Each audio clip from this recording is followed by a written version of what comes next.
বাংলাদেশের কাছে যিনি কোচ, আপনার নাম? রাজু আহমেদ রাজ।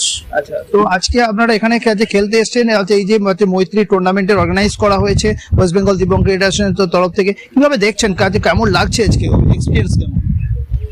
আমরা এই নিয়ে সেকেন্ডবার মৈত্রী সিরিজ খেলতে এসেছি এবং অবশ্যই এবার সিরিজটা ডে নাইট এবং ডেতে দুটো ম্যাচ।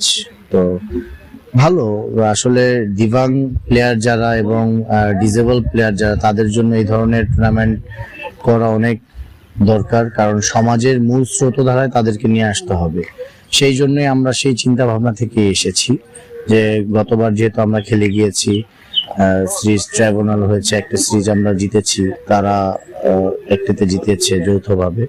তো এবার বৃষ্টির কারণে এবং বিভিন্ন ওয়েদার কন্ডিশন খারাপ হওয়ার কারণে যেহেতু একটা ম্যাচ আমাদের হচ্ছে না, তো যে দুটো হচ্ছে ইনশাল্লাহ আমরা আশাবাদী যে ভালো কিছু আসবে। আপনাদের দেশে দিব্যাঙ্গ ক্রিকেট করাতে বা এই ধরনের শারীরিক প্রতিবন্ধী যারা, তাদের ক্রিকেটের জন্য কতটা মানে সহযোগিতা সরকারের তরফ থেকে করা হয় বা কতটা ডেভেলপ করেছে?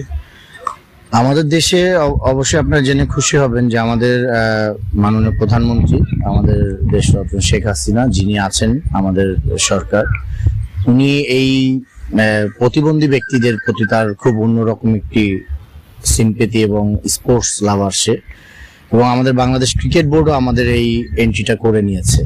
ক্রিকেট বোর্ডও আমাদেরকে, বাংলাদেশ ক্রিকেট বোর্ড, তারা আমাদেরকে এই ইসের সাথে সংযুক্ত করেছে এবং তারা একটি টুর্নামেন্ট করেছে, যে টুর্নামেন্টে আমাদের দেশে 10টি টিম পার্টিসিপেট করেছে এবং খুব ভালোভাবে আমাদের দেশে এই টুর্নামেন্টটি চলছে।